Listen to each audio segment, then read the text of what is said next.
Hello and welcome to Me and You and Nancy Drew, the podcast in which I, Colleen, and I, Megan, are going through the Nancy Drew universe one artifact at a time. This week we read The Whispering Statue, which is book 14 of the classic series. We read the revised edition, which was published in 1970. Megan, what did you think of this book? This has been one of my favorite stories of the last few books that we've read. I definitely agree. Yes, it has been much better because there were not nearly as many uncomfortable racial dynamics. In fact, I think there's just a couple of side comments and that was it, as opposed to it being the crux of the story. But also this was just genuinely entertaining and really fun. Yes, and a good mystery. I was engaged the whole time. I wanted to figure it out. I loved it. Yes, indeed. Being a Nancy Drew fan often reminds me of being a Doctor Who fan, where if you know any Doctor Who fans, they will be like, oh my God, it's amazing. I love it so much, except these episodes. Don't watch this one. They're really bad. Or, they've aged really poorly. Just skip that one.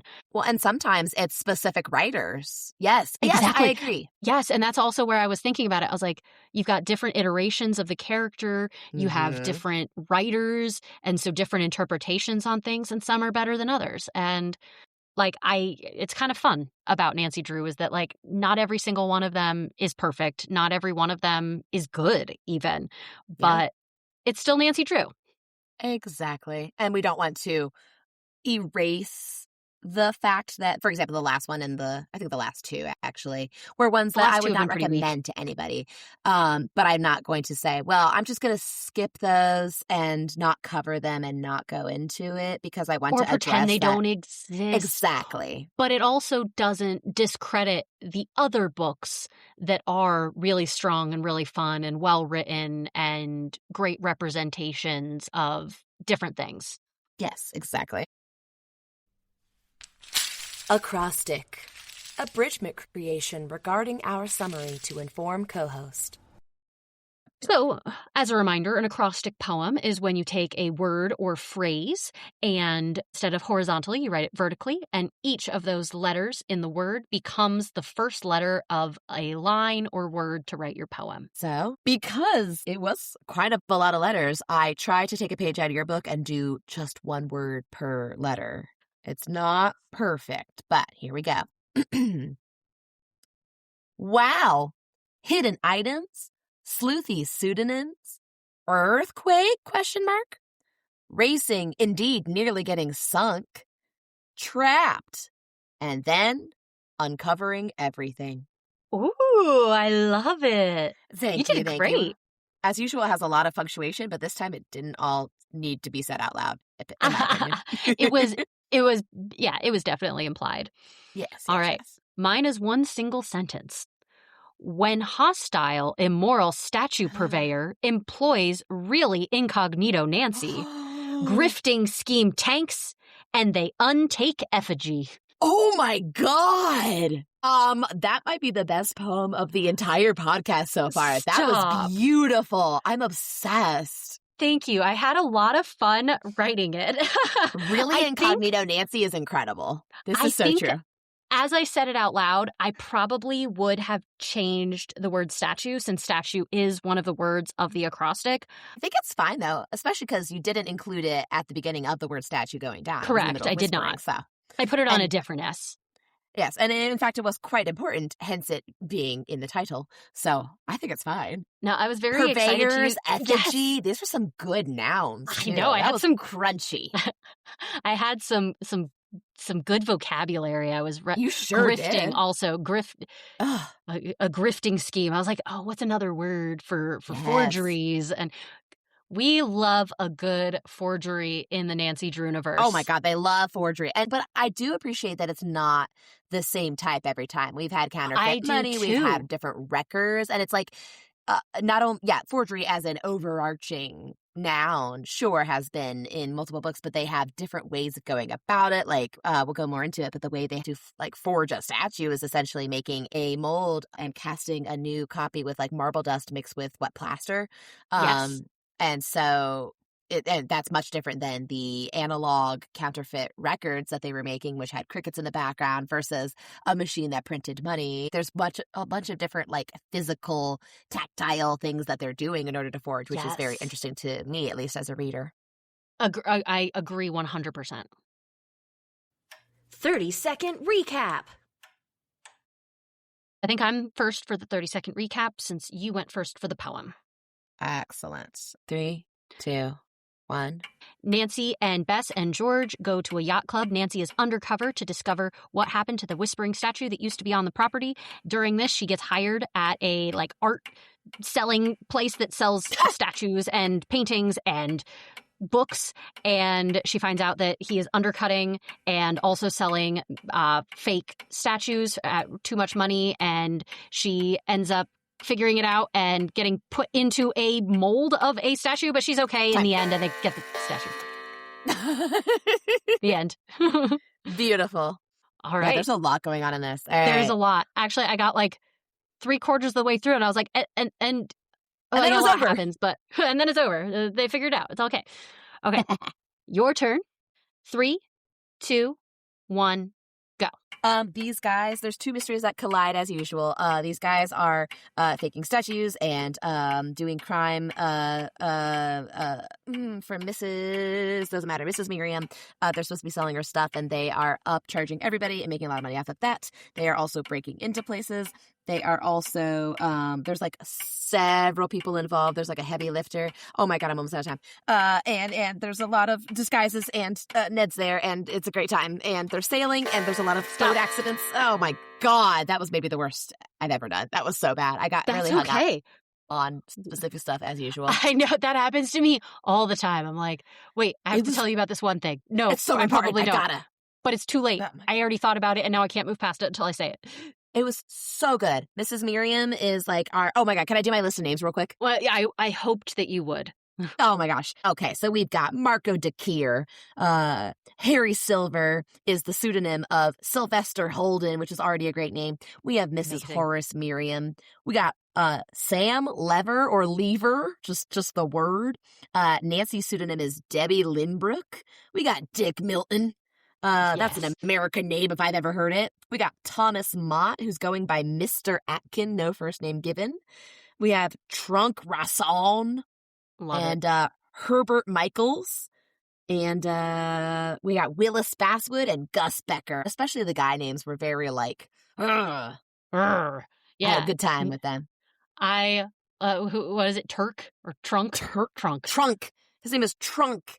And he refers to himself in the third person at some point, but not like the last book where it's like, he's learning English, so he calls himself his own name. No. He's just like, Trunk Rasson is strong. It was like great. Yeah, he is. The vibes were incredible. Even though he was a criminal, I was like, heck yeah, Trunk. Ugh, just beautiful.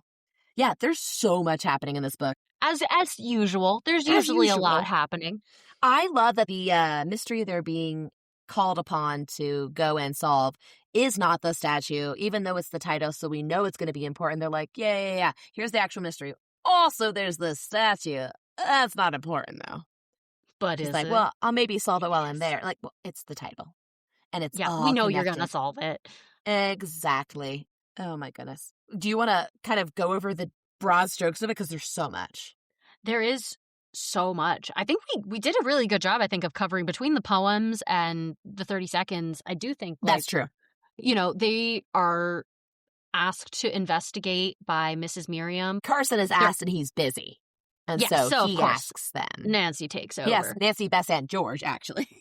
Yes.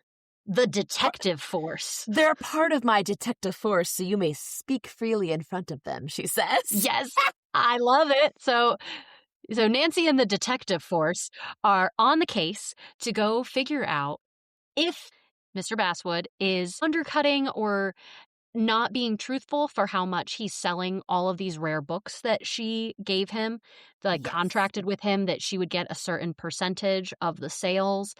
And she was getting a fair amount for a while. Now she's not getting anything at all. And so she asks Nancy to go investigate. And immediately, while she is there, The telephone rings, they get a knock on the back and front door at the same time. The people who answer the back door and the front door get immediately attacked by masked men while Nancy answers the phone and someone threatens her to not talk to Miss Miriam anymore. Which is incredible coordination. I was very impressed with, honestly. Honestly, yes. And I think that's something we will see is they had a pretty detailed operation and group of people. Like I think you said during your 30 seconds, there was a lot of people involved in this scheme, at least 5, if not 6. Like, not only are there, like, goons, there's a goon squad to go get people and threaten people and be the muscle, but there's people doing the forgeries themselves, like specifically the statue forgery. There's people doing the money. There's people doing the moving selling. things in and out, doing the selling. There's, like, a trucker that, like, lifts heavy things, such as the big statues. His name is Tron Croissant.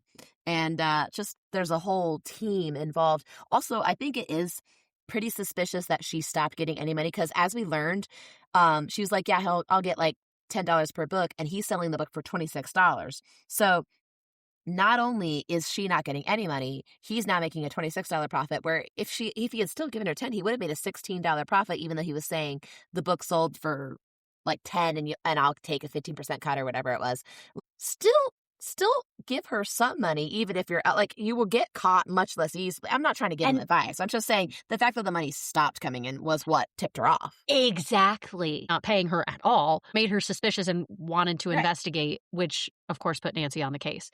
So Nancy decides to go undercover since already we're in chapter 1 and people are getting attacked at her house about this. So she's like, I'm going to go undercover. 3 separate things happening. So they timed it out, which must have been hard. 4 things if you count. They also cut the phone line that they don't find out until a few hours later. Yeah. Okay. So it's like, so at the same time, the front and back doorbells ring, which is like they had to like time that out, probably synchronize their watches, right? Because they can't be like, okay, we'll all pace it off.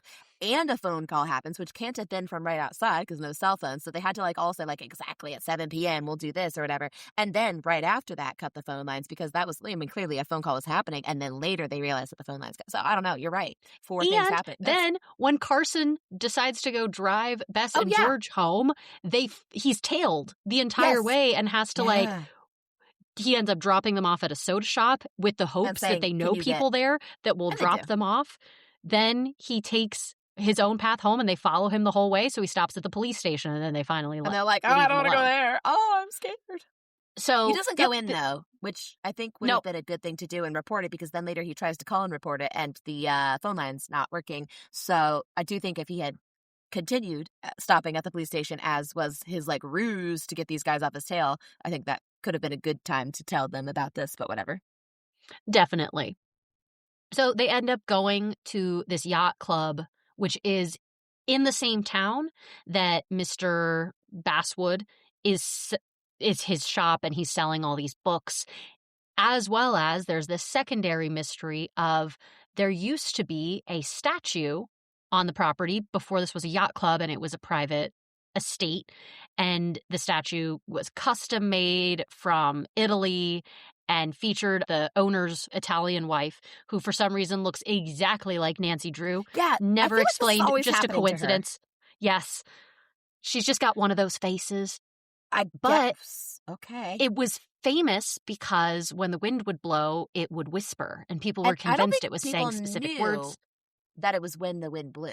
No, they did not know. So that was the only thing I accidentally remembered about this. Like I've read a lot of these, but I didn't remember a ton of details. But I was like, well, it's the wind. And they don't say that till like the very end. So I was like, I must have read, that was what I remembered. There were like holes from the back to the front. And so it would make a whispering sound. So along with it being a very well-made, beautiful statue of a beautiful woman who just happens to look like Nancy Drew. Oh, yeah. It had this like mysterious whispering. And so this just suddenly went missing. It was stolen and no one knows where it went. But then they find it in like a shed and they're like, dang, that's so crazy that they didn't check this shed. And they're like, they for sure did check this shed. So someone borrowed it and put it back, and then they get it assessed, and it turns out, no, they borrowed it and then made a very convincing fake, which the forger signed, which is hilarious. Oh my God, I know. Because that is how they track him down. And there's a lot of boat racing. Yep. They do yacht club things. And then in order to figure out more about Mr. Basswood, Nancy tricks him into offering, well, doesn't trick him into offering her a job. She does a good job hanging out in the shop, makes some recommendations to people that think she's a shop person, and then is like, by the way, oh, this yacht club's kind of pricey. Can you give me a job? And they're like, hold on, I gotta find the exact quote. For a moment, Mr. Basswood stared in amazement at Nancy. Then his look of surprise vanished and he asked, where have you worked before? Oh, no place. But I go to art school and I do know a good bit about paintings. First one, not true. Second one, maybe true. And how about statuary? Very little, but if you have a catalog, I could study it. What do you know about rare books? Not much. But I did manage to sell a book and a painting, just while she was there as a customer. And he goes, yes, you did. Furthermore, I've been thinking about what that stout lady said. Feels unnecessary to bring into this conversation, but that she's stout, but whatever. That salesmen make her nervous and she prefers women clerks. I'm sure I could do the job, parentheses, of being a woman, I guess. The shop owner thought over the proposition for a full 15 seconds, then said, all right, I'll give you a chance. But remember, I'm not making any promise to keep you, and I'll pay you only the minimum wage rate. Great. So she is now able to snoop there because she works there, but it's just dang, what the heck? That was the weirdest job interview I've ever seen. And he doesn't ask for any identification. I wish it was so easy to get a job now. Literally, there's no contract signed. I mean, it's meant to be hey, while I'm here, can I just I don't know how long one stays at a yacht club. Yeah, she's I'll be here for a week. Can I work here? And he's like, I'll only pay you minimum wage. She's like, great. Okay. Yeah, just very different from how any part of the job process works. Just any part whatsoever. Mm-hmm.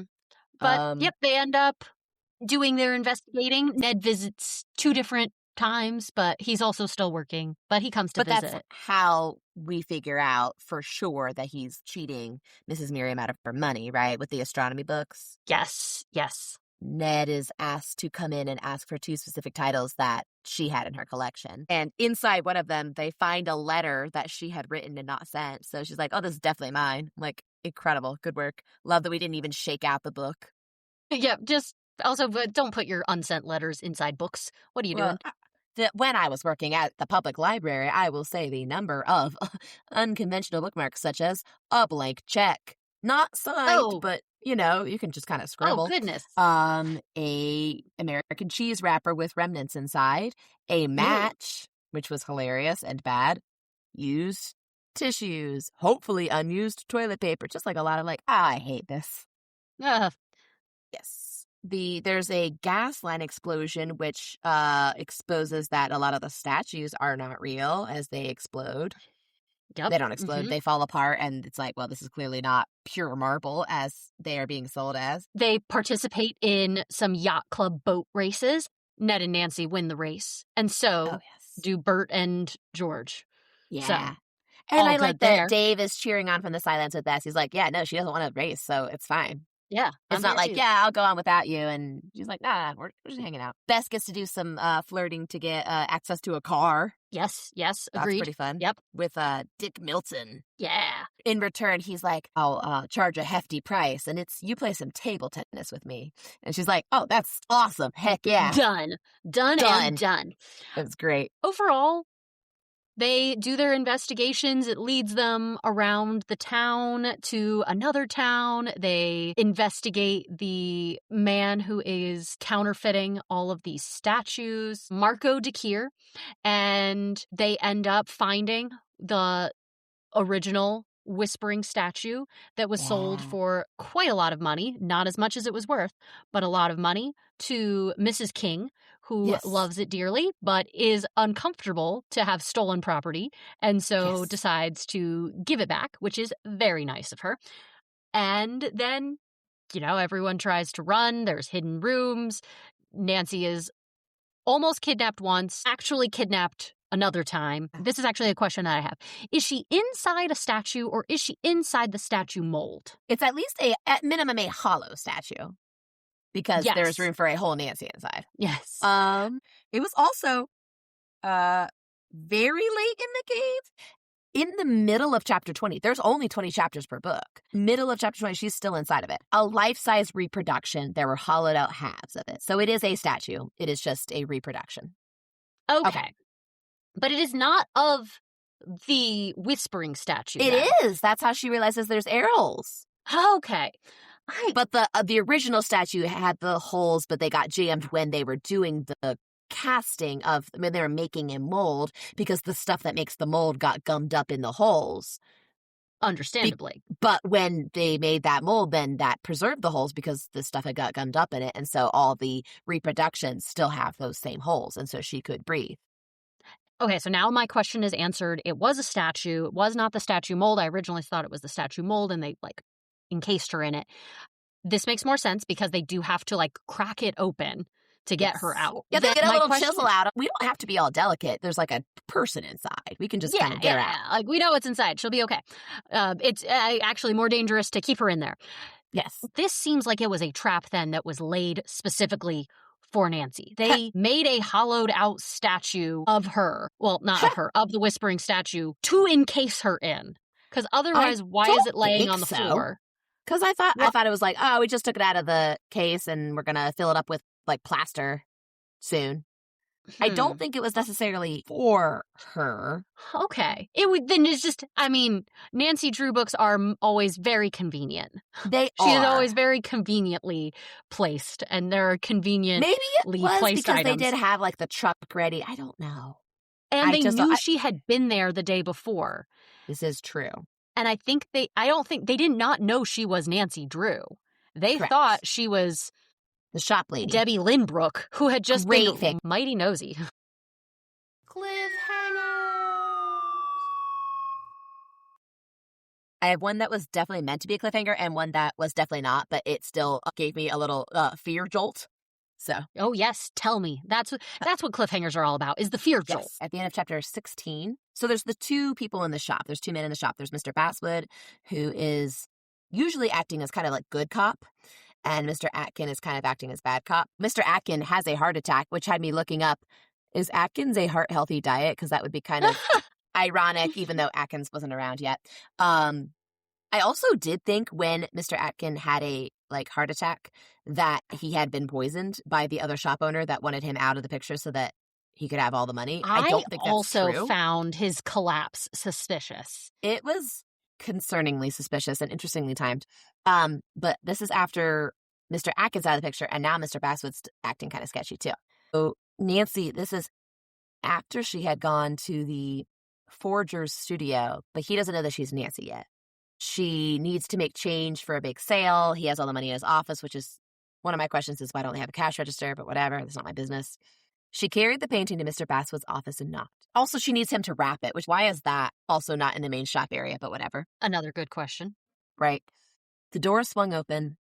Mr. Basswood did not take the painting as he usually did. Instead, he yanked Nancy inside and shoved her into a chair. He locked the door, and that's where I got scared. And then he goes, Agreed. He goes, angrily, he said, "Stay there, young lady. Now tell me, what were you doing at Mr. DeKeer's studio, and why did you run off?" And then I got less scared, even though that's actually the cliffhanger.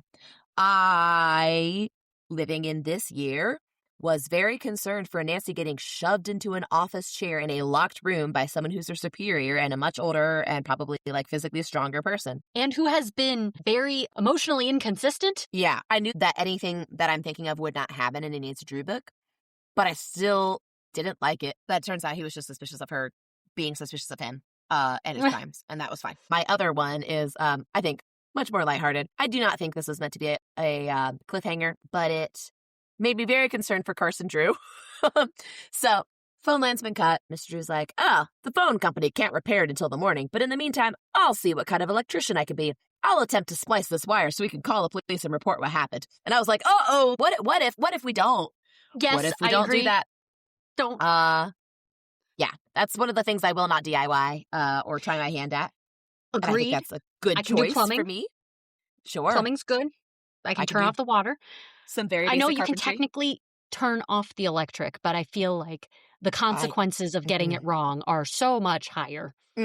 So I was very concerned that Mr. Drew was about to go to the hospital or at least have all his hair stand on end. But it says he was successful, although the connection proved to be scratchy and jumpy. But he still got through to the police and they wrote down his message, even though the connection wasn't good. I'm like, oh, he did a decent job. And also, I didn't think about a partially good phone line. I guess I've had those calls, like when there was a big windstorm and we had a landline in the past, but I just didn't think about what a partial phone connection would be like. Yeah, no, agreed. That also gave me pause. My cliffhanger is the end of chapter 3, going into 4. It started so strong. It did. So they have flown in. Nancy went to the airport in disguise to meet Bess and George because Bess and George are identifiable already from the home invasion that they helped thwart and then were followed in the car by Mr. Drew. Nancy's like, well, nobody saw me. And so, but I'm also recognizable as Nancy Drew, so I will be Debbie Lynbrook. I will show up in my dark wig and my tan skin and my sunglasses. And they go to the airport. And her fake voice. She has like a higher voice than usual. Yes, her fake voice. They get to the airport. It's late. They get their luggage. A car is like, oh, are you guys going to the yacht club? They're like, oh, yeah. And so they get into this car and it drives them to not the yacht club. Some loose dunes. Yes, and a very neglected house. And, of course, they're all like, we are 3 women alone? This is wrong. We are in the wrong place. 3, 2, 1, get out of the car, run. Tuck and roll. Yes. And so they are running through the sand, and that's where the chapter leaves off. And since the goal of the cliffhanger is to get me to keep reading, it was like, oh, my God, this is very dangerous. And we're only on chapter 3. So I really, really enjoyed it. Yes, that I forgot about that because there was just so much else happening and so much other danger. I know. Even though that was a huge one where they were like, yes, all 3 of us will go together. It'll be great. And we have this plan and Nancy will be in disguise and she won't ever meet up with Mrs. Miriam. They'll have phone calls. Oh, also the whole time I was worried about their phones being tapped because I was too. Yeah, they're like, we won't meet up in person, but we will have phone calls and I won't take any calls that are coming in for Nancy. I'll take them as Debbie, but I'll still talk to like my father and whatever. And it was an unfounded worry, but I was concerned. They're like, no, we're taking all these precautions. I'm like, but the phone, we've proved that the phones can be tampered with immediately. Now that was just like, no phone. That wasn't phone where I'm there too. But like, Ship of the Week.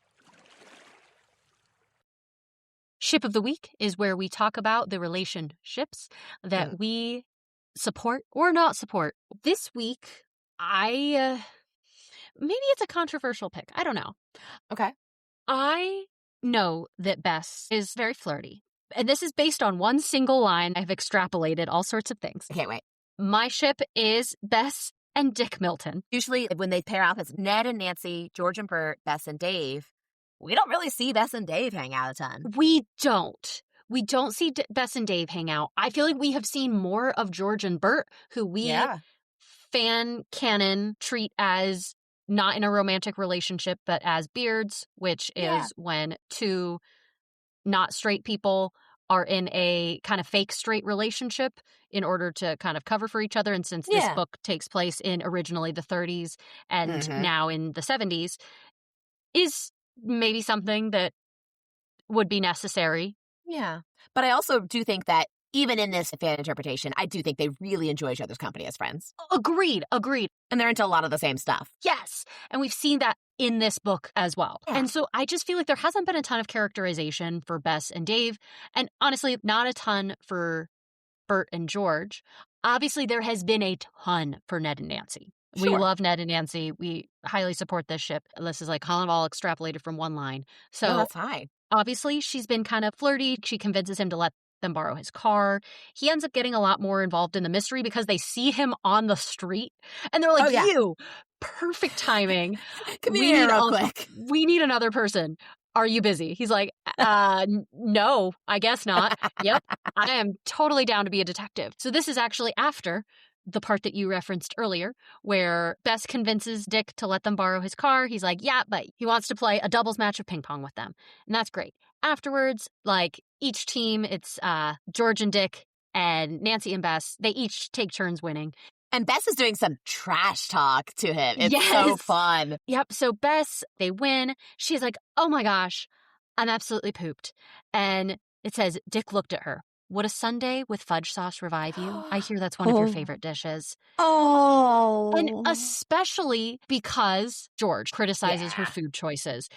To have somebody be like, I think you need a sundae, I've heard that it's your favorite, is just really nice. And I feel like I said, Bess is constantly getting criticized for wanting a hot fudge sundae or any sort of dessert. In fact, in this book, George pretty much tells her no when she's like, I want steak and French fries and a chocolate fudge sundae. And George is like, no, you can have the steak, but you should get a bowl of spinach and some grapefruit. Yeah, that wasn't a great moment from George.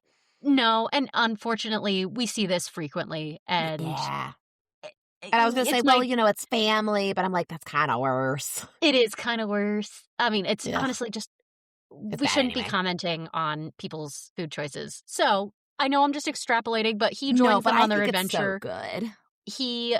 I feel like we just saw more positive interactions between Dick and Bess than we have between Bess. I don't think there's anything negative where Dave has been, crapping on her food choices or anything. Yeah. But there just hasn't been anything. Yeah. And I like Dave as a person. I think he was being, a good diffuser of the tension when there was that log that came in and almost got him 100%. In the previous book. But I haven't seen Dave and Bess. Yeah. I have nothing I think you're right. Dave, I like this. This was really cute. He was fun. And he said he wanted to grow up to be a detective after college. It was so cute. They clearly got along well enough that Bess accidentally let slip that Debbie Lynbrook is Nancy Drew. Now, Bess has always been the one more likely to slip up in these circumstances. But she did pretty good for a bit, so I wonder if they were just talking for a while and just hanging out and it came out. Yeah, and so that's my ship of the week this week. I think that they should maybe spend a little bit more time together and see if there's something there. I like that. My ship of the week for a while was Ned and Nancy because they're really cute in this. And then I started realizing that every single thing I had flagged as a cute thing that Ned did, George also did in this book. Every single thing. So at some point, Ned is helping her out of, there's somebody breaking in and trying to steal stuff. And Ned, gets him in a hold and lets Nancy escape. George also does this. She does judo on one of the guys. She does judo twice. At some point, somebody goes by and is like, telegram for Nancy Drew. This is seconds before a race starts. So she's actively in a boat, but it's very funny. I'm like, let me just get this real quick. And she on instinct is about to go get it. And Ned goes, sit down, Debbie. And I think it's great. And she's like, oh, right, crap. I'm not Nancy right now. And it turns out the telegram was blank. This was just to suss out because they're like, Nancy must be on this case, but we can't freaking find her. We can find her friends. Where the heck is Nancy? They don't check the girl hanging out with Nancy's friends. It's very funny. The most obvious choice. We've identified her detective force. We all know about the detective force. But then at some point, Nancy has to sign a guest book with her name and address. It's hilarious to me that they did not have a fake address on hand or just any other address or it wasn't whatever. Even an address. It was just the city that you live in. That's so true. No proof. It didn't have to be River Heights. You could put Chicago, put any other city. You've been to other cities. You know them. Whatever. And George is like, I really hope she remembers her identity. She doesn't say, oh, yes, Debbie Lynn. She doesn't say anything as explicit as Ned does of that's not you right now. But she is very fervently watching and hoping and making sure that's okay. And Ned's making puns throughout this whole book. And George is too. Page 1, she's like, ooh, the marvelous marble. And is trying to make Nancy laugh. Near the end, Ned and Bess and George are racing to rescue Nancy from being inside of this freaking statue. Specifically, Bess gets in Dick's car and Ned and George are together. There was little conversation between Ned and George, but both were thinking, we must overtake that truck. I hope we'll be in time to save Nancy, which is always very funny when there's such a long thing in a quote that's supposed to be conveyed by a wink or it's what they're both thinking. I think that's hilarious, but it's they are both on the exact same page. George is biting her lips to keep tears back of are they going to find their best friend alive inside of this? I don't know. Yes, Ned and Nancy are adorable in this. And then everything that I flagged as a great thing for Ned, it was exactly done by George. And also, there were only 2 beds and 3 girls in that room, so someone had to share. And it didn't say who.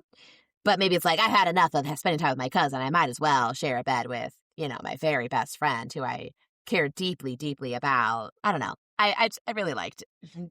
George and Nancy specifically. Obviously, George to Bess, not a great time as far as sniping at each other. Well, mostly George sniping to Bess, so she's not perfect. And Ned had one line that was better than George's line because he calls her a nifty little skipper, which is hilarious. But I don't know. I really like George and Nancy on this. You're totally right. George was like, besides her rudeness to Bess, George was on point this book. I loved everything. Cooking corner. Cooking corner, not a ton, but a couple. A lot of soda shops. Very cute. I just wanted to point out, so first of all, yes, lots of soda shops. They had a lot of soda and they had a lot of sandwiches. Yes. This was a sandwich-heavy book. It was. They go to a sweet shop to kill some time.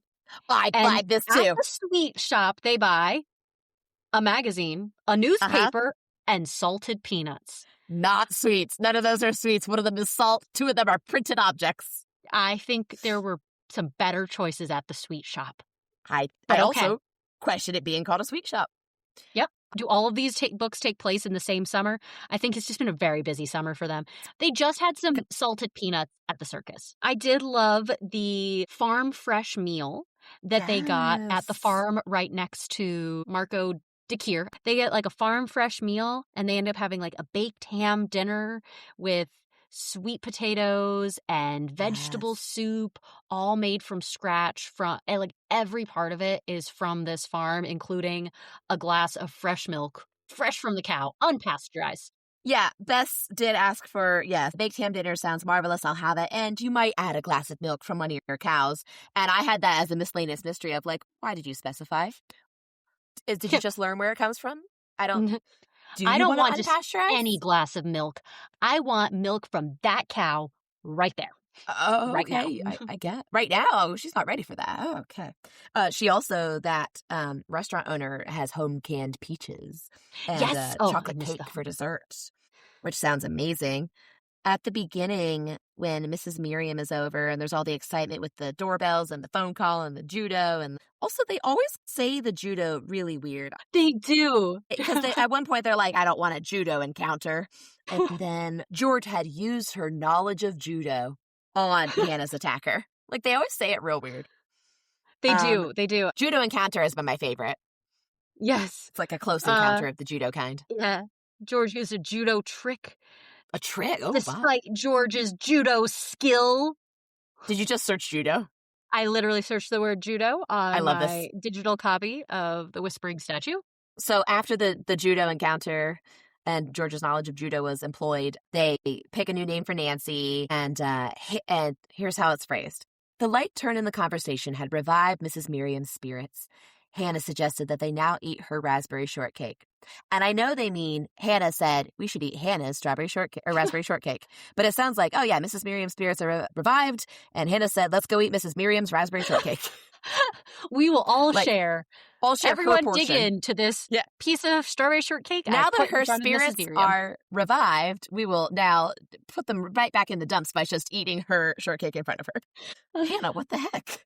That's all I had, but I really like the farm fresh meal. I thought that was very delightful. And then I know I talked about it earlier just within the ship of the week, but Bess wanted a big steak, French fries, and chocolate fudge. That sounds like the perfect meal. And George said no. We don't know if yes. Yeah, we don't know if she got that full meal or if that was just a dream, but I thought it was worthy of mentioning. Yeah. I also like that they're checking out local restaurants where they go. Yeah, that's always the past couple. It's fun. Yeah, and because they haven't gotten to have as much of Hannah's home cooking. They've been out and about a lot, except for when they steal Mrs. Miriam's cake. Yep. Fashion police. So they switched outfits many times with very little description, which made me sad. They also often said they quickly changed, which felt like a brag. They're not just changing into beach clothes; they're quickly changing into beach clothes. Please jot that down. I did want to bring attention, and I would like this picture to be posted on Patreon, because we are now into the 1970s. We've mentioned this in some previous episodes. They're more frequently in pants or slacks now. And so the first outfit, they switched to slacks and sport shirts when they are at the yacht club. And so I will say that's not the very first outfit. The first is her trying on her little disguise. Oh, of course. To that later. Yes, but this is one of their many outfit changes. So I just sent you a picture. When I do research on the different outfits of the different time periods, the most accurate depictions I can find are patterns, right? Often, Sewing patterns. they're sewing patterns for the clothes of the time period. What I love about this is, one, all of these girls could be our Nancy Drew characters. That's true. And if so, I love gigantic Nancy and tiny George. It's maybe they're in the Nancy Drew notebooks where it's like, we're all in elementary school and we are going through growth spurts at different rates. I really like giant Nancy, though. But yeah, I do love, though, that they all kind of have like the right hair colors and styles. And I could totally see all of them in these outfits. And so tall. I know, she's so tall. Short. But yeah, I loved it because I was like, oh, this does look like, something from the 1970s. And I love that this looks like the Nancy Drew characters. So sure does. You will find that Simplicity sewing pattern, a picture on our Patreon for free. Excellent. Yes. That is beautiful. When Nancy first describes her costume or her outfit, actually, there's one right before that, which is Mrs. Miriam is staying over for safety. Her husband's out of town, and there's these people following her, and they're like, yeah, and don't drive. And she has also kind of a long drive. And so, absolutely stay here in the guest room, which is now on the second floor and not the third. So maybe they have multiple guest rooms, which is fair. It's a large house. And Hannah pulls out a bureau drawer and shows her where there's a nightgown, robe, and slippers, which I think the slippers is a special touch. Also, I know. I'm trying to imagine the drawer that fits a robe. And maybe it's more of like a silky robe, but if I am getting a robe, it is a chunky thing, and it's not going to fit in a single drawer in my house. It is going to be a whole situation. It needs hung up when it's not on. Let alone a little nightstand drawer. It's like, yes. Nightgown, robe, footwear, probably like a toothbrush, I guess, because I don't think she was planning on staying over. I don't know. It's just ready to go. And the guest room is fully made up already. I'm going to be honest. If someone showed up and had to stay the night, I would have to be like, hold on, I got to do some laundry real quick. An hour to do the bedding at least. Yeah. Yes. So I'm imagining this is at least getting washed weekly because they're ready at a moment's notice to host a guest. Yes. I have guest bedding. It's just not fresh. Yeah. And I definitely do not have a drawer with all the accoutrements needed to stay the night on a moment's notice. So I'm impressed. Although this is no Helen's grandparents' house. I think her grandparents, where they had, I believe, sets and sets of pajamas ready to go. It was like a dresser full of pajamas. I'm like, what do you mean full? Yes. That was interesting. But then right after that same page, she's like, oh, it's going to be a real challenge. Wear a full wig, which will cover part of my face, which was helpful. It's just like, hey, you can't really get a good read on her facial features, and also her bright red hair is covered, right? And I'll use some quick tanning lotion to darken my skin. And I know that is normal, but I was like, oh no, depending on how dark we get, am worried about this. And it was fine. It was just, I think she just wanted a different skin tone. But given the previous two books, I was a little concerned. But yes, she does that. She has her tanning lotion.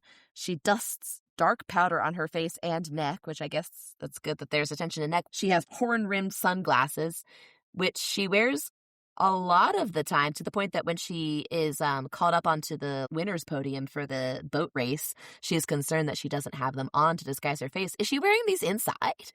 I don't think so based on the pictures, but I don't know.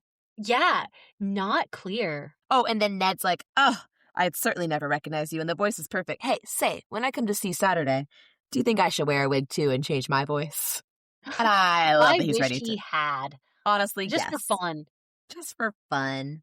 It's interesting also when the narration chose to refer to her as Debbie, because it was infrequent, but sometimes it did. It would say, oh, and Debbie said this. I'm like, is she only using the voice right now? Why is she Debbie right now? Usually it referred to her as Nancy. I don't know. I hadn't noticed that.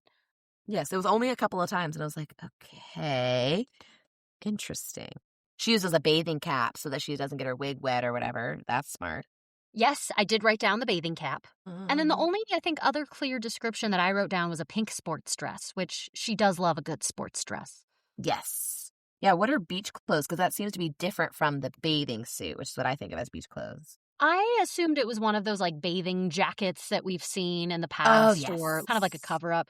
There's also, he's wearing a stocking mask is how Nancy realizes that someone is trying to get him. Or it could be because someone's trying to get you. It doesn't have to be the stocking mask. These criminals did disguise their faces more than you. At least the hired muscle seemed to be disguising their faces more than usual. They wore masks in the first break-in as well. Or not break-in because they did open the door, but when there's the people coming in and George uses judo in the first chapter, they are masked then as well to disguise their appearance more than any previous criminals we have seen, I think. Or I think you're correct. I think you're totally right. Yeah. So that seems like a smarter operation than usual. 100%, which is why like some of the missteps were so interesting, like signing the forgeries. Yes. Yeah. Picture perfect. I love the first one so much. It cracked me up. I'm like, what is going on here? Too. I loved it. So I know it's always great to describe a picture in auditory format. It is. Oh gosh, I'm just looking at it again. I love it so much. It's so good. Do you have the caption for it Yes. nearby? Okay, yes. Please read the caption and then I'll describe it. Could she depend on her disguise not to be recognized? Nancy wondered. And this is before the book even starts. Yes, so this is our first preview picture, and I love it because within it there are 4 different people that could be Nancy in disguise in this picture. 1, an older-looking woman with a hat walking one direction. Yes. A man holding a hat walking in a different direction. Yes. A sailor on a stand saluting. Or a woman in a dark wig and sunglasses hiding behind the saluting man. It's so stupid. And so I would love just the interpretation that she is the saluting sailor. I didn't think that. Because the one that looks the sketchiest is the one with the dark hair and sunglasses. Who's hiding behind a statue or mannequin or man just standing on a box. I'm not sure which. It's so stupid. I love it. I loved it. I love it, love it. Also, I do love that the people, you're right, the older people walking in different directions are a couple that came in together and they are coming from different directions, going to different directions, I think. Like, what's going on here? Yes. This is the worst way anyone's ever been in a small shop as a couple. I like the first picture in the actual book is Robert, and I think it's just how it was drawn, but the mask is at a weird angle on his face. I would say that his head is tilted at, let's say, a 10-degree angle. The mask, and therefore his eyes, are tilted at like a 30-degree angle. And also he's got like this short cropped hair and is a bigger guy. So it's just giving like a weird piece together Frankenstein's monster thing of like, oh, here I am. My eyes are wherever they want it. My eyes are up here. One of them's up here though. I don't know. It's very silly. And then there was a mental picture that also made me actually laugh out loud, which is right after this, Carson was supposed to drive George and Bess home and he's not back. It's like almost midnight. And so Nancy's going to call and see if George got home safe. And then they realize the phone's cut.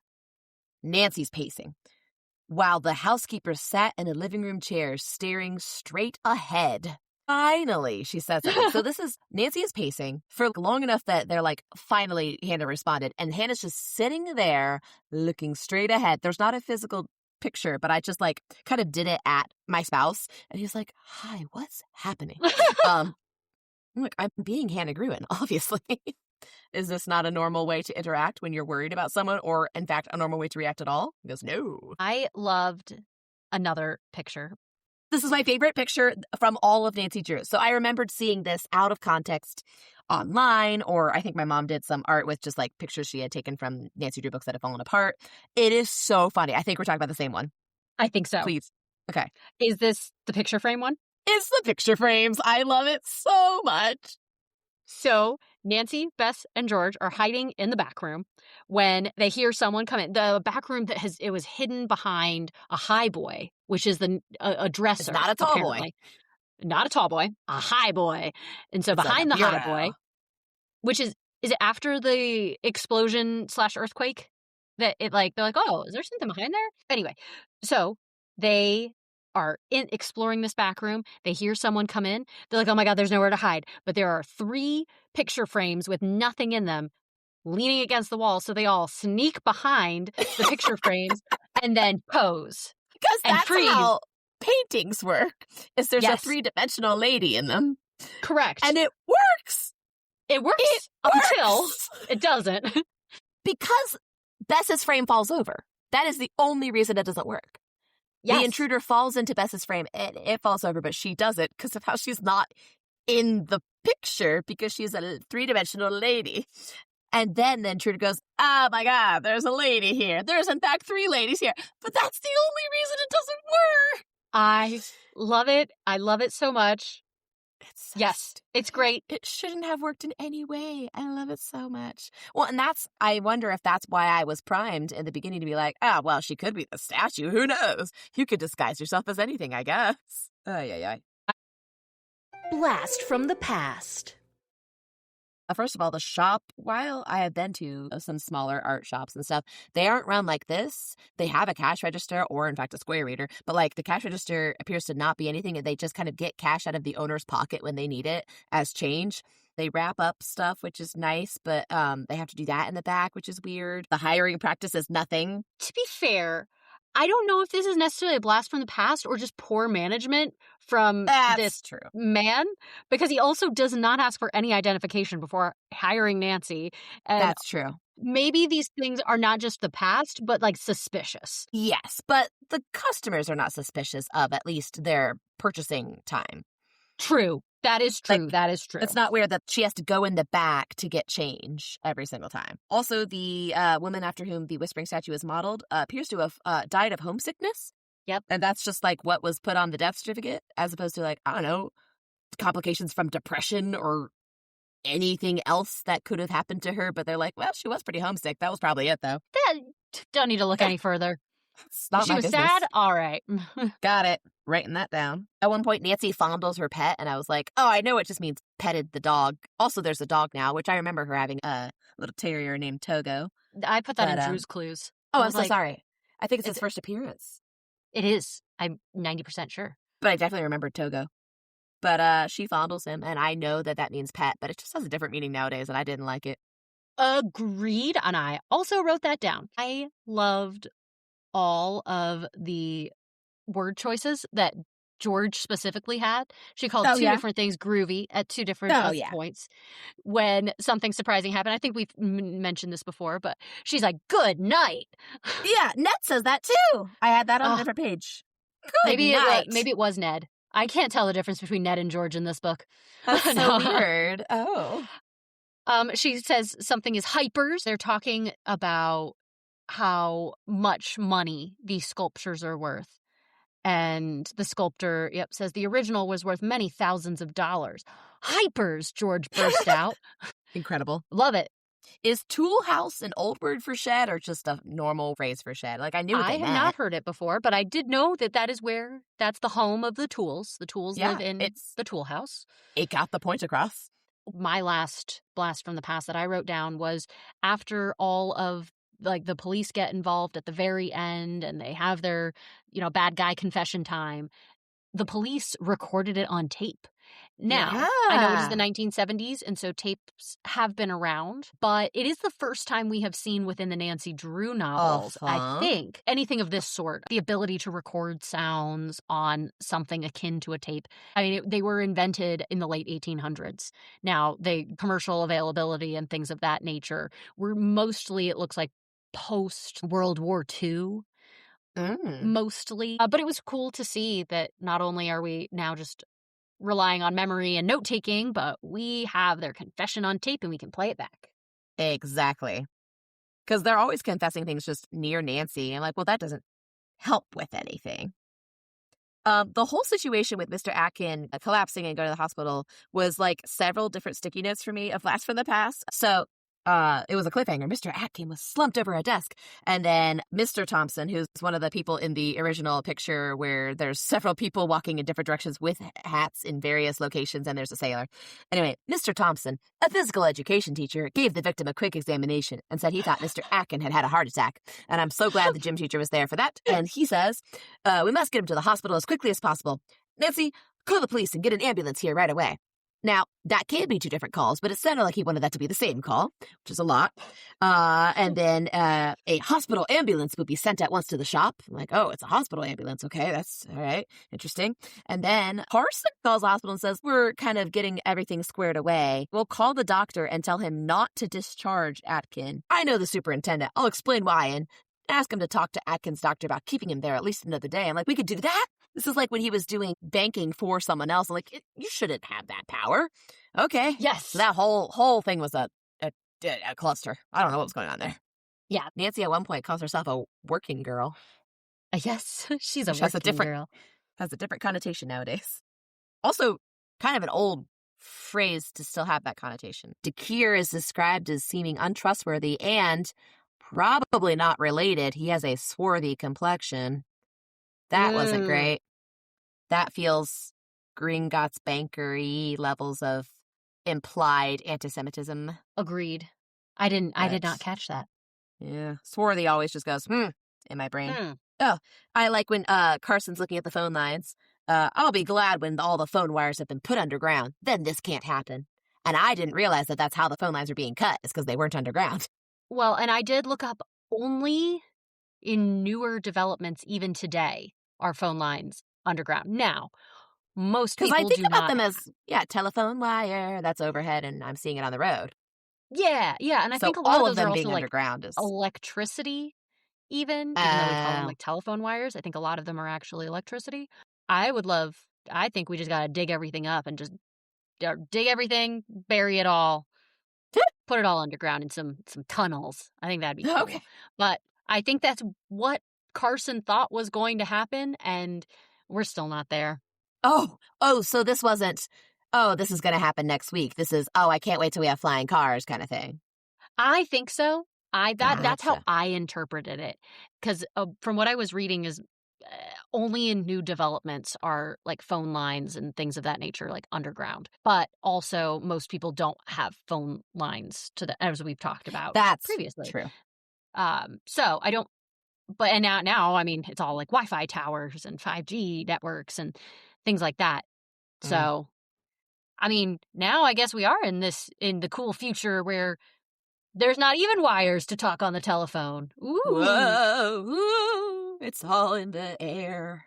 It's just floating around. Oh my God, the phone line's coming right at me. When Ned was fake buying some books, but actually buying them, did you take note of how they were paid for?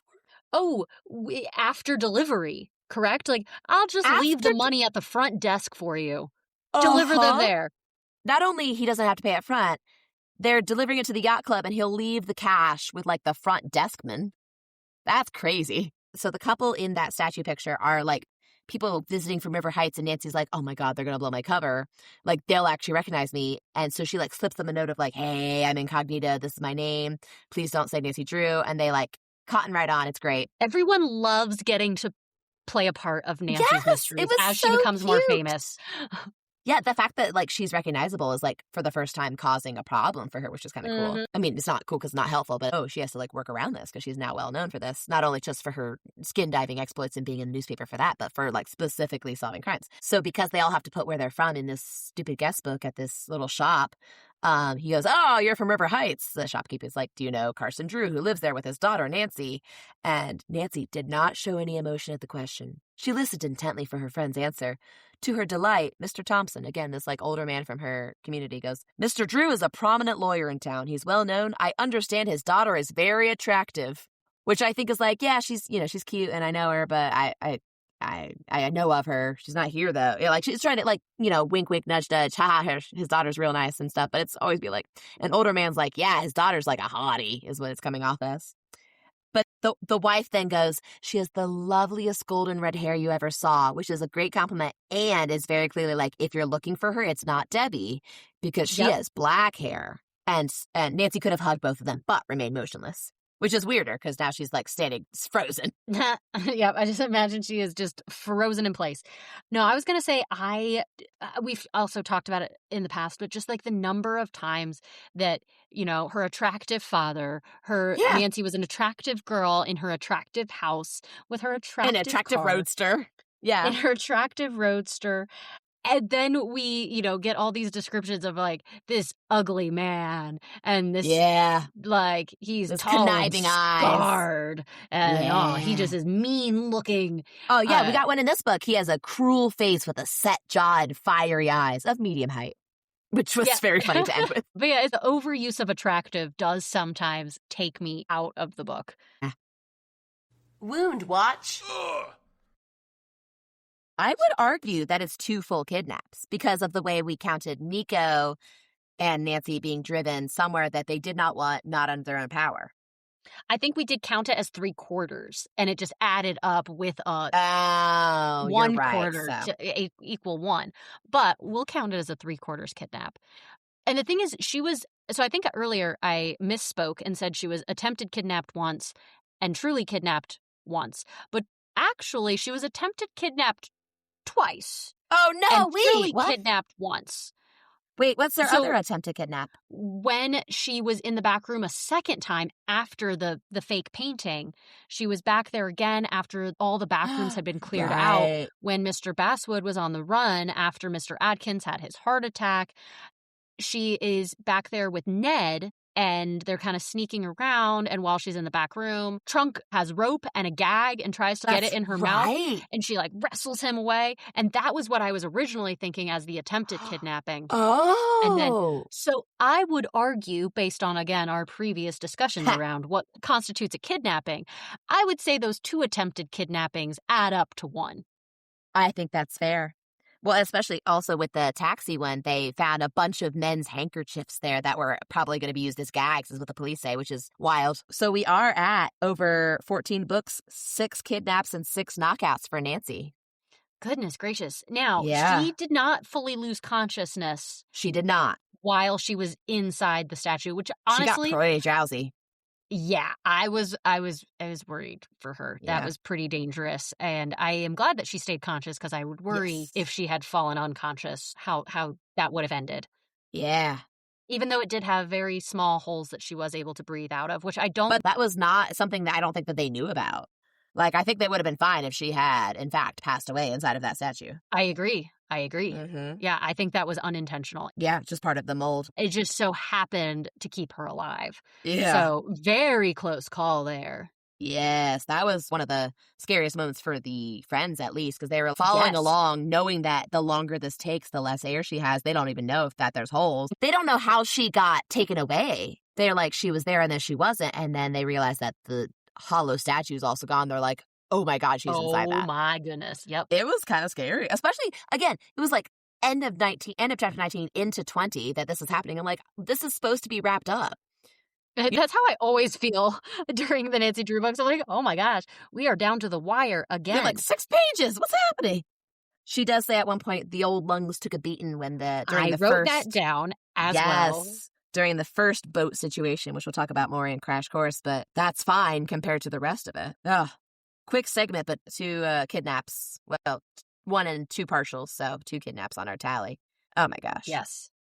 Very close calls. Very dangerous feeling. Well, and the gas main explosion also knocked a bunch of crap off the shelves, and she almost got knocked out by a very, very heavy book heading right for her, but she dodged it, I guess. But that also felt very video gamey. Not just the dodge, but also just stuff's always falling on her in the games. Yes. And that's how a lot of the stuff is revealed to. The statues fell apart, and High Boy shuffles aside a little. She's like, oh, there's stuff behind there. Oh my gosh. Yeah. Very, very convenient gas explosion that is unrelated to the story. Oh, just completely coincidental. Just convenient.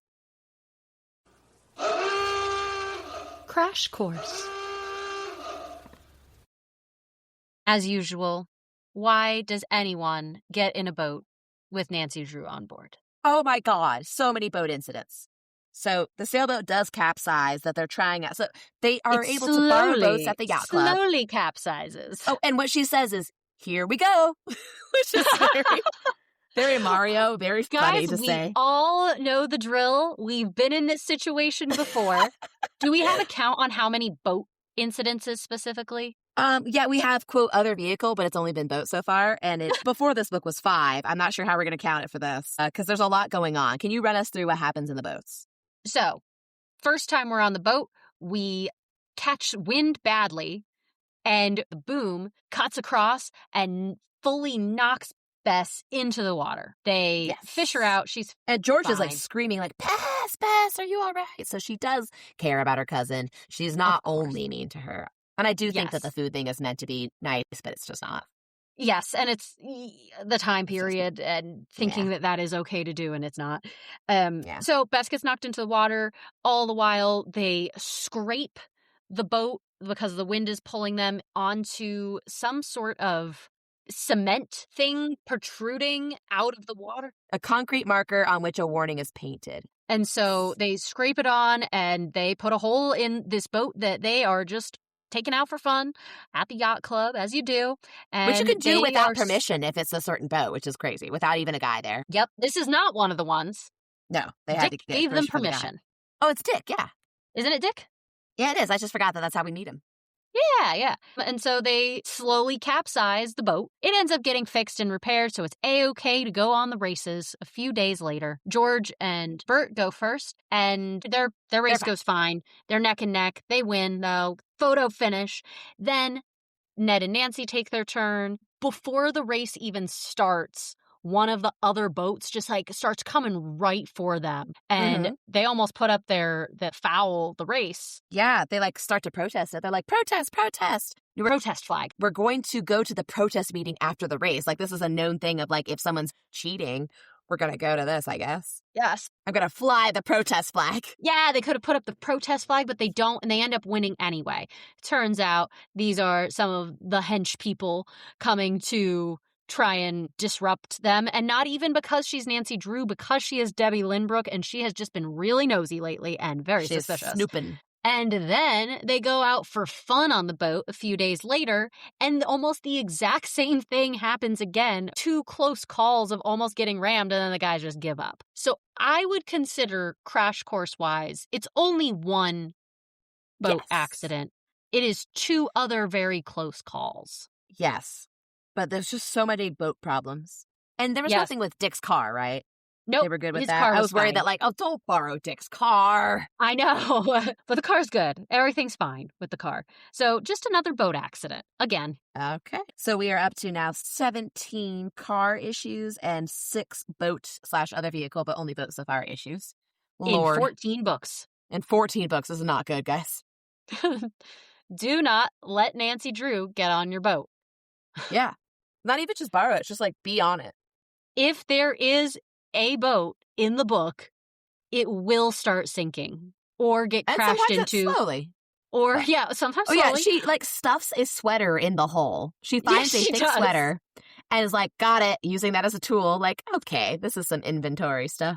That's exactly why I flagged it. I was like, good job. What do I have in my inventory to fix this hole? A sweater. Perfect. Not even her sweater. She just finds one. She's like, got it. Loose sweater. Sick burn. Last time we had a literal fashion police. I have a literal sick burn. After Mr. Atkin goes to the hospital, the next day Nancy checks and asks Mr. Bestwood, how's Mr. Atkin? He goes, coming along. It was certainly mighty inconsiderate of him to pick a time like this to get sick. You know yourself how rushed we've been here. And I think it's actually quite rude to burn someone while they're sick. But also, I like that it's literal. I love it. I only wrote down one, and this was from Bess. We are most of the way through the book. They are going through what they know. They're making a lot of conjecture that, of course, is correct, which is the statue got stolen. They sold it again. The trucker delivered it. We think we know what happened to this whispering statue. And then Bess giggled. The mystery is practically solved. All you have to find out is when and where and who did what and why. So mean. Best. Love it. There's so much shade in just that. Yeah, you got this, except for every single detail. Every single detail that we don't know at all. Good That job. was my sick burn. Thanks, Bess. I love it. I was hoping that the trash talk for the table tennis would be up to snuff, but it's cute for Bess, but it's not really anything worth flagging for this. I love an insult that is also a compliment. This is Basswood talking to Marco DeKeer about how Debbie Lynbrook was there just seconds ago. Where'd she go? Oh my gosh. And he's describing her. Basswood burst out, I'm sure that's the girl who works for me. Her name is Debbie Lynbrook. I don't entirely trust her. Not that she would steal anything, but she's kind of nosy. I'd fire her, only she's an excellent saleswoman. I love it. And then he's like, Atkins in the hospital. He'll be coming out pretty soon, though. And then I think I'll get rid of the girl, which probably just means fire her, but might not, because later they are fine with her dying in this statue. They still don't know she's Nancy Drew. They still just don't think she's Debbie Lynbrook. It's great. No, I love it. He's like, yeah, we don't like her, except she's really good at everything. Yeah, she's the worst. We hate her. But she's really good for business. Yeah. And she also is really honest, so she wouldn't steal. Exactly. Yeah. Nancy's really bad at insults. If I had this job as my real livelihood, I'd certainly ask for higher wages. Mr. Basswood is a selfish old meanie. Sick burn, Nancy. I have one more that I don't know if it was intended to be a sick burn, but I certainly read it as one. Nancy and Ned are like walking in the cool night air, and it's lovely, and they're like, oh, I hear the statue. It's whispering, and they get closer. They're like, I can't hear what it's saying. It's not the statue whispering. It is a guy proposing to a girl. He goes, you must marry me. Life is nothing without you. A girl's trembling voice answers, I can't. Maybe a year from now, when I graduate from college. And Ned and Nancy are like, oh, that was not the statue. We overheard something we weren't meant to. They go out of earshot, and they have a good laugh, and Ned remarks, I wonder how that romance will turn out. And he might be actually genuinely wondering, but the fact that they're laughing about it, I was like, oh no, I don't think they have high hopes for this, because he proposed and she's like, no, maybe later. I don't know. So I just thought that was very funny. I was hoping we'd find out more about them like the way we did about Cecily and Nico in The Broken Locket, because that's also very similar to how we are introduced to them. We need to get married. We can't. Not right now. But maybe later. Exactly. So I wanted more, but it's fine. Drew's clues. In this segment, we gather all the other details we've learned about our darling Nancy Drew, and sometimes the people around her. Yeah, and the dogs around her. Yes, that's my number one thing in all caps with 2 question marks, which is Togo? Question mark, question mark? Do you remember him? I remember him. I do not at all. He's her puppy, and I forgot to be looking for him in the way when, like, the first couple books we were like, where's Bess and George? Togo, I remember him being, like, her little buddy. Yeah, and he is there for, like, a page and a half. She, just after Mrs. Miriam goes to bed while hanging out the Drew household, she just picks up Togo and snuggles him. Oh, sorry, she doesn't snuggle him. She fondles him. Snuggles him. We can say snuggles because I don't like that they said fondles. Agreed. So she snuggles him and thinks. And that's it. Yeah. He seems like a great dog, and I want to know more about him. And I did not remember him at all. They specifically, in the couple of sentences that he is in this book, they talk about the rules and expectations for him in the house. And when there's a guest, he is confined to not the guest floors. Yep, just the first and floor. They just have stuff in place for this dog that they've definitely had the whole time. Hannah has fourth wall breaking powers. Did you know that? I did not. Often the narration will say, Nancy wondered when she would, find another mystery, and she would, and then they'll, say the next book in italics. This time, Hannah says the titles of the books. Hannah Gruen spoke up. Nancy has a long list of accomplishments, and Bess and George have been a wonderful help to her. She discovered the secret of the old clock, and recently solved the mystery of the ivory charm. I was like, oh, Hannah, please stop. Please stop breaking the fourth wall and yeah, it go is right back into usually those in the 3. narration. You're totally right. Yeah, it was very disconcerting. Nancy hates to brag. Yeah. As she states, she says, I hate to brag, but we really have some fabulous clues when talking to her father on the phone about how even the to her mystery is father. going. Yes, I hate to brag, but it's going great. This is also literally one and a half paragraphs after Bess is like, yeah, all you have to do is figure out when, where, who, what, and why. Nancy, like, calls up Dad. It's actually going great, but I hate to brag about it. Love it. This is almost, it's like the opposite of when her dad had called her in the last book. It was like, yeah, everything's fine. And then she goes back and everything was not fine. In fact, it's very bad. It's very bad. George is looking out for Nancy in multiple ways. I probably should have flagged this as Ship of the Week, but I was initially flagging only Ned. Near the beginning, Carson's like, there were guys at our house trying to, like, get you. This is going to be dangerous. Oh, this is actually Mrs. Miriam was worried about them. As I said before, I don't want anyone getting hurt. If you girls promise not to take any chances, I'll say yes. At once, Bess said, I promise. God bless Bess. George added she would see to it that Nancy took no unnecessary chances. I love that. It. And she's also looking out for Nancy later. She goes on a mysterious errand, and the girls are like, what is up with you? She's like, you'll see. And it even says, like, George is usually not mysterious or want to keep secrets. And finally, when they're in a taxi, George divulges that she had gone to get Nancy some special calling cards that say Miss Debbie Lynbrook and gets them printed special. And she doesn't reveal in front of anybody else that she had got them because if she was really Debbie, she would already have calling cards and she wouldn't need them printed right now. But like that was such a good detail that George thought of. And Nancy uses those cards like immediately to like write a note to a cop that the girls had sent in to check in on her around the shop that she, like, watches someone put a book in his pocket to steal it, and she, like, tells her boss, and the boss is like, whatever, because he's stealing all day, every day, who cares? I assume that's why. As she checks the guest register, it was very Clue, the board game. I saw Mr. Sam Payne put an early edition of Browning's poems into his pocket, and she, like, slips that on her calling card to the police officer. He's like, oh, my goodness gracious. I love it. Yeah. I also wrote down Mr. Drew can fight. Because when the intruders come in, he's like dodging all the blows and adding some of his own. I was like, oh. And then he also then tries to be an electrician. I was like, oh, too far. Stay in your lane, Mr. Drew. As, spunky female protagonists, father figures go, he's doing better than Giles, who gets knocked out like every episode. Correct. Very correct. Nancy makes some assumptions about other people, the customers. It's the right assumption for every single sale, but at one point, the stout woman that we mentioned earlier was trying to decide between two books, and Nancy sees that one is in Old English. She was sure the woman would not be able to read it. Girl, you don't know. She could have a doctorate in Old English. You don't know. I mean, maybe not at this time. I don't know what the rules were for women in college, but maybe. This is right before she takes a chance on making a sale for Mr. Basswood, even though she is not hired there. Yes. Oh, and then I flagged my favorite pun that George made. They find a little partial note, and so they're like, okay, we gotta, again, find the name of the place from this partial note. I think they did that a couple books ago. And they see Pitt. And so they're looking at a map, and they see Pittville and Pittman.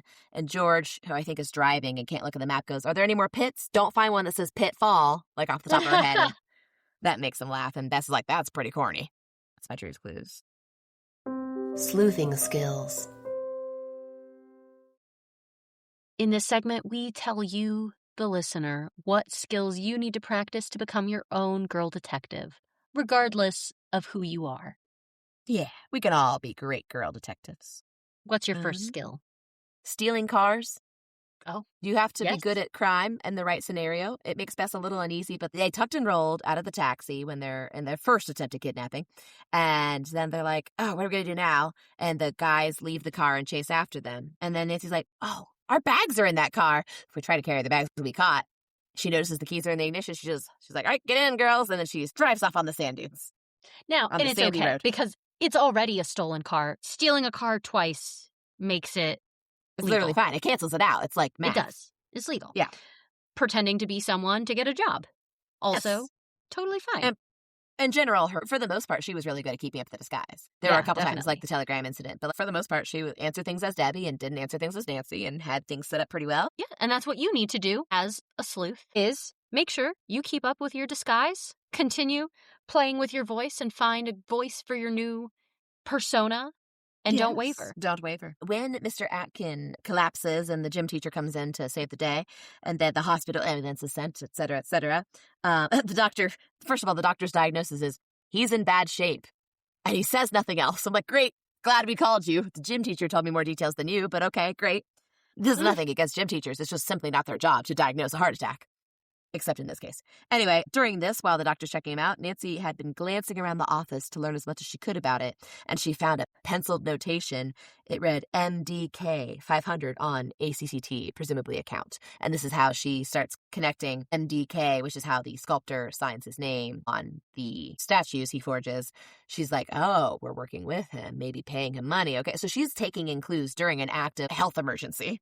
So you have to also be taking in clues once you're like, okay, I call the appropriate people, the police and the ambulance. This was maybe all one call. The gym teacher's also already here. We're good to go. So now I can start getting clues. And then, as always, trust your intuition. Your hunch is correct. Always. Nancy took notes from last time when she wished she had a pencil and paper. She has one now. And so should you. Yes. And finally, if you don't know enough details about a specific field of study or expertise, you may consult various trade journals or experts in that field, such as Mr. Holden. He comes and observes the statues and like, yeah, these are totally fake, guys. But she also consults various trade journals because even the expert in sculpture doesn't know everything. And that's okay. Accidentally gay. In Accidentally Gay, the first one that I have is that the rec room is gaily decorated with purple and pink bunting, the club colors. Oh, the club colors. That's very gay. I did like, on page 2, Bess asks, will it be a nice straight mystery or one that's going to scare the wits out of me? First of all, it's not straight. And second of all, I like that as a new gender dichotomy. Not are you a girl or a boy, but are you a nice straight mystery or one that will scare the wits out of someone? I also loved that when Bess and George are going to meet Nancy at the airport very early on, before they fly to this yacht club that is within driving distance, probably, yes. The cousins had difficulty keeping their faces straight. Yeah. Incredible. This is wonderful. They're usually so gay. That's all I had besides just everyone calling Nancy so attractive all the time. And she is. Yes, she is. We know this. Miscellaneous mysteries. Mr. Drew, presumably for the police, is saying, can you give a good description of your attacker to Hannah? Indeed, I can. I pulled off his mask. He looked like a gorilla. Girl, that's not helpful. That is not a good description. And also, we had a guy in a gorilla mask in a previous book. We did. On a similar note, just because that's from that time, when they start coming up with some other fake names for Debbie Lynbrook, they are like, ooh, what if we made it book themed and you're Libby Booker? Oh, no. Were you reading it on Libby at the time? I was. That's Actually, I was so technically funny. reading it on Kindle, but I had borrowed it via Libby, so I did love that. Funny. They suggest a fishing-related name, and they go with Carrie Fisher, and they all laugh, and I'm like, doubly funny because that's a real person. And then I looked up, I'm like, when was the first Star Wars? And it was after this book. But I was like, God. We are in the same era, though. We're in the 70s. Right. Oh, that was so funny to me. But my miscellaneous mystery was, I felt like that would have been such a good moment to like Easter egg some of the names that Nancy wasn't named. Oh, now I know Harry would have been Stratemeyer cool. Adams was like the outliner and editor of the revision of these books. So like I don't know how much I don't know where that information comes from. So like I don't know if she was a part of or knew those things. But I was like, when they were like coming up with fake names, I'm like, oh, if it's something like Diana Dare, I'm going to love it. And they didn't. I was like, oh, disappointed. So I thought that would have been a fun moment for like an Easter egg of that type, or to give her one of the fake names that Nancy Drew almost was. And don't get me wrong, Debbie Lynbrook is a great name. But that was my miscellaneous mystery there. One of my mysteries is, was it an intentional Easter egg that there were flower beds full of delphinium? I saw that. Oh, yes. I thought that was cute. I have another one, which is 96% of the way through the book. So we are on the last pages, which is when they are finding out how everything that they had assumed was correct. Like certain deposits were payments received from the sale of the stolen whispering statue and from Mrs. Miriam's book. The woman had been paid only a small percentage of the money Basswood had received. Bess was furious to hear this. She whispered to George, "How crooked can a person be?" Bess, we have known this part from the beginning. Also, I would like you to be the most upset about the part where they sealed Nancy into a statue and carried her away. I think it's so funny that, like, Bess is like, oh my God, and they didn't give Mrs. Miriam all the money she deserved. That's why you're here. That was the whole, we That's know. so We've known, funny. Bess. I love you, but no. Girl, what? What does Sylvester Holden, the statue guy that they consult, what does he think a pseudonym is for? He goes, it's possible Mr. Basswood may think he recognizes me from photographs he might have seen in magazines or newspapers, so I believe I'll change my name. Now, hold on. That is not what that would help with. The photograph was he doesn't put on a wig or anything. He just changes his name to Harry Silver. That's not what a pseudonym... Okay, whatever. I like that. I almost put it as Blast from the Past, but it's come full circle because that farm restaurant has no printed menus. Now, this is because she just tells her what they have for the day. But nowadays, it would be, of course, for a QR code menu. Now, I also will say, like, very, very high-end restaurants will also just be like, here is the meal today, or here is the choices, and they just tell you. And you choose It's a good parenting tactic. You can choose fish or steak. Yep, you have two but you have to choices. Choose something. Everything else you will just get. Would you like the pot roast or the ham? And then we'll decide the rest. Why does nobody know where Italy is? They're like, no, well, which direction? Surely once we put the statue back, which they think is the original, it's not. It's just the one they found in the shed that was a reproduction. Like, well, maybe she only whispers when she's looking towards Italy. And they're like, which way is Italy? And the workmen don't know. And then nobody else anywhere around knows where Italy is. Someone should know where Europe is in comparison to you guys. Yeah, okay. I guess, like, to be fair, I, in this situation, would be like, well, let's see. Europe is east, which is, I don't know. Which way is east? I think it's at sunset that this is happening. Okay, fair. In which case, I know it's the opposite of the sunset. The only other times during my entire life, and I have multiple family members that are really, really good at just always knowing which way north is and being able to navigate. I have very poor navigation skills, and I do too. I can at least get east or west. It's the same. I don't instantly know my left from my right most of the time. That's probably not helping. It is not, and this is allegedly genetic because my mom cannot and her mother could not either. Genetic. Why is Ron Swanson here? Is another mystery of mine. Did you notice this? No, I did not. After they put the statue back that they found in the shed, again, not the real statue, Nancy's like, there's 3 guys taking the marble statue, and they look like workmen. Nancy's like, I don't know, it feels weird. I think Bess actually notices it. And then Nancy goes and asks the desk clerk if he knows about something. And they go over and they ask the men why they're moving the piece. He goes, we got orders to cart it away for cleaning. Nancy goes, who at the club gave you permission to take it? Nobody. Here's our orders. He takes an order from out of his pocket. There's no firm's name. The truck does not have a name of a firm. They ask what company the men work for. He goes, I don't have to answer questions. Come on, boys, let's get going. And it's very much giving Ron Swanson, like, not to worry, I have a permit. And the guy goes, this just says I can do what I want. Yep. It almost worked, too, which I think is very believable. Like, yeah, they're in workman's clothes. They have a dolly, they got a truck. Sure. And then my final mystery is, why haven't men changed? Nancy is still undercover, and they're trying to figure out why. People are like, why were the police at the shop? And she goes, we caught a thief. And that's all she replies with a smile. The reactions were varied. Most of the women said, weren't you terrified? The men would become angry and wish they had had a chance to overpower the burglar. Yes. And there's a study done that's like men believe that they could hand-to-hand combat defeat a wolf. Like, okay, go ahead. Okay. Wait, can we talk about what the statue says at the end, quote unquote? So allegedly the statue says, while Basswood is still there, woe to anyone who doesn't speak the truth. And suddenly Basswood cried out, I can't stand it. That thing's supernatural. I'll tell the truth. And he confesses. And then okay, great. The very last line, Mr. Holden smiled. Did you hear that? I think the statue is saying, thank you, Nancy Drew, for giving me back my voice. Those are some very complex things for this statue to be saying. Especially when it's like, we know it's just going, like the wind is, there's susurrations of wind through it. It's not saying words, and it's definitely not saying enormous sentences with emotional import. This is crazy. It is.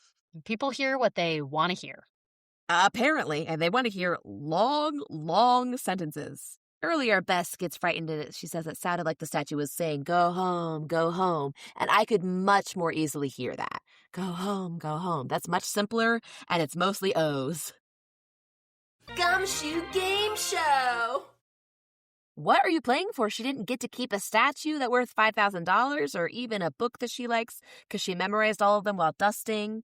I was hoping for one of the small fake statues that was way overpriced in the store. I think I just want a small recreation of the whispering statue, which is also a small statue of Nancy Drew.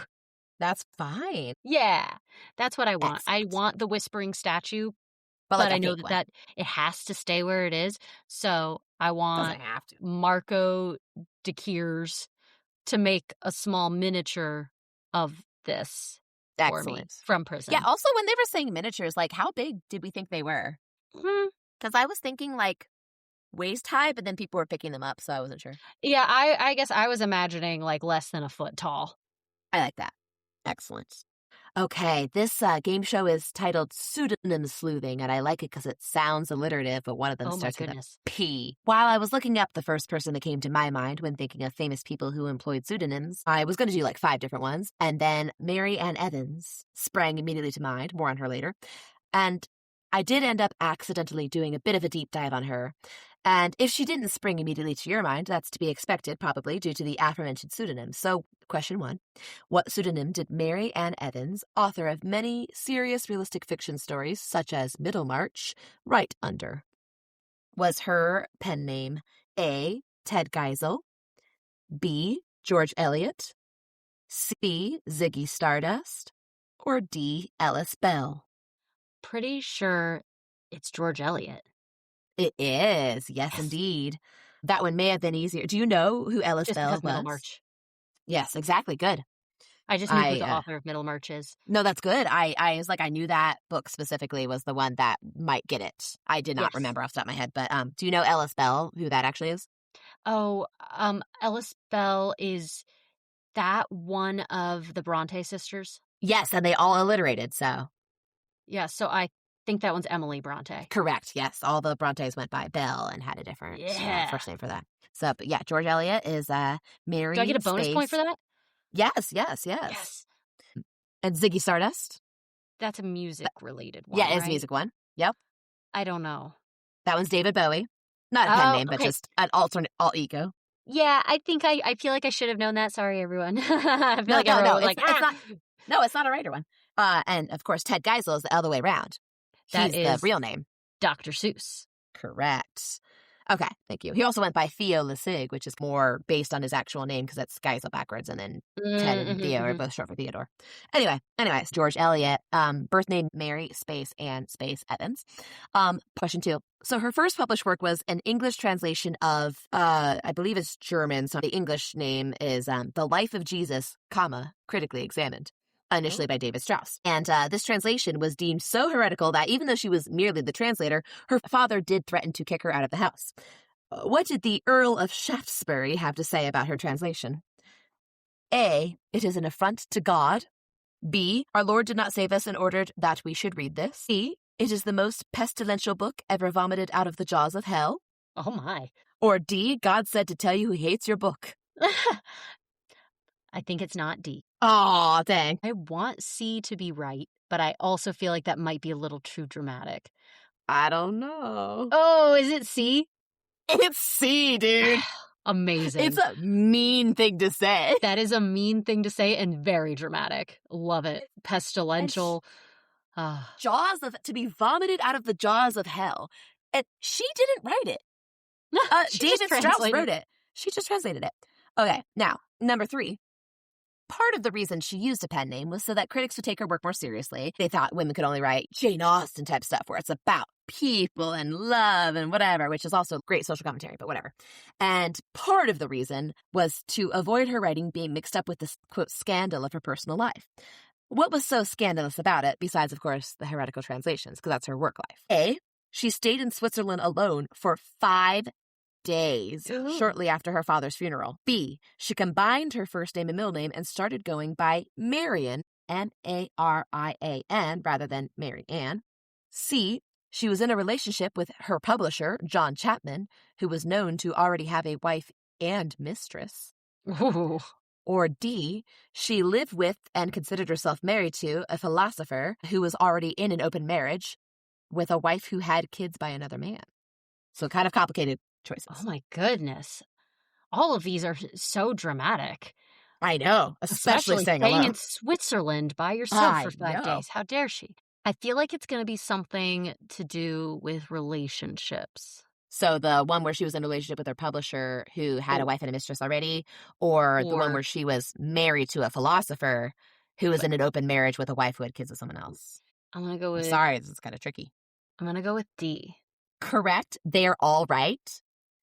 She changed her name. Correct. She stayed on her own. She, for a bit, was in a relationship with her publisher, I believe after, he had published her translation, but he already had a wife and mistress, and then she left him and lived with George Henry Lewes, or Lewis, Lewes.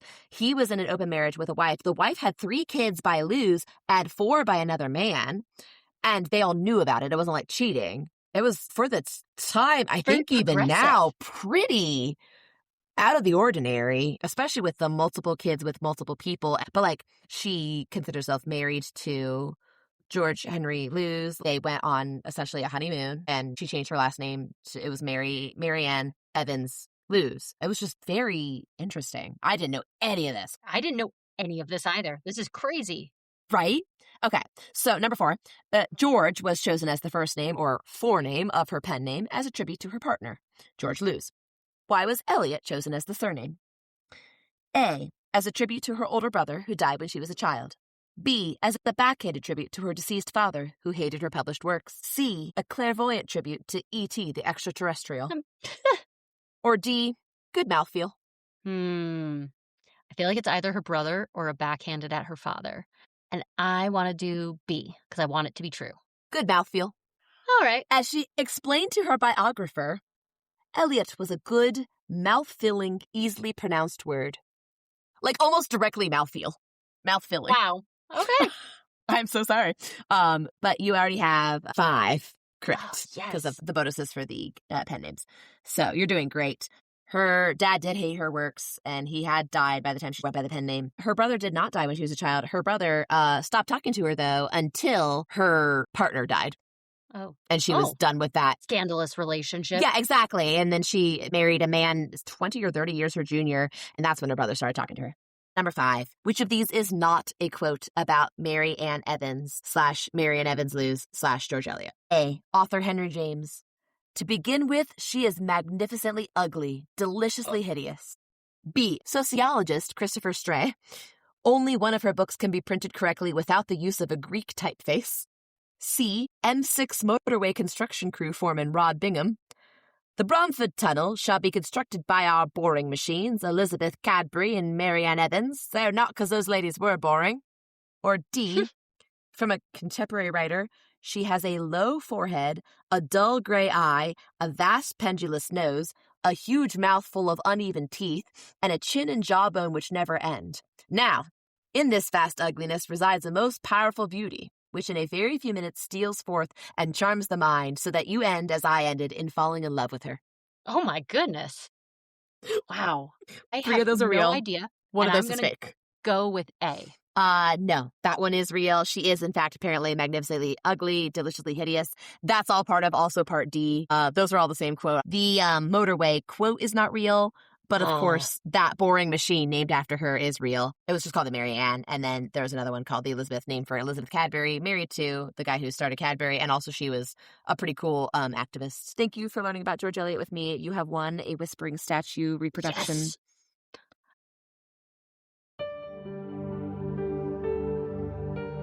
Thank you so much for joining us for this episode of Me and You and Nancy Drew and learning about how to boat with us. This podcast is lovingly dedicated to the memory of my wonderful mother, Shar, the woman who got me hooked on sassy female detective stories. I also want to thank my brother, Ben, also known as Digital Women, for creating most of our sound and music cues for this podcast. Thanks, Ben. You can check out our website, meandyouandnancydrew.com, for show transcripts, our episode calendar if you'd like to read along with us, and links to our Patreon, where we will post any images that we describe during the podcast. Those will be visible to anyone without a paywall, but if you'd like to become a patron, we have some very fun perks, including outtakes and discussions that got cut for time, stickers, cross-stitch patterns to create your own Drewseum at home, and more. Thank you, Megan, for editing this podcast and creating additional sound cues. Thank you, Colleen, for also editing this podcast, for transcribing the episodes, and for designing our website and Patreon perks. Thank you to our partners for the support, love, and microphones.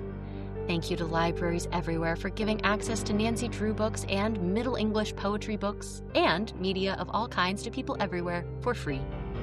And finally, thank you, of course, to the one and only Carolyn Keene for independently writing 620 Nancy Drew novels from 1930 to present day. Join us next episode for our discussion of Book 15, The Haunted Bridge. And don't forget the moral of this episode. Ugh, it's dismal and spooky in here. Let's go.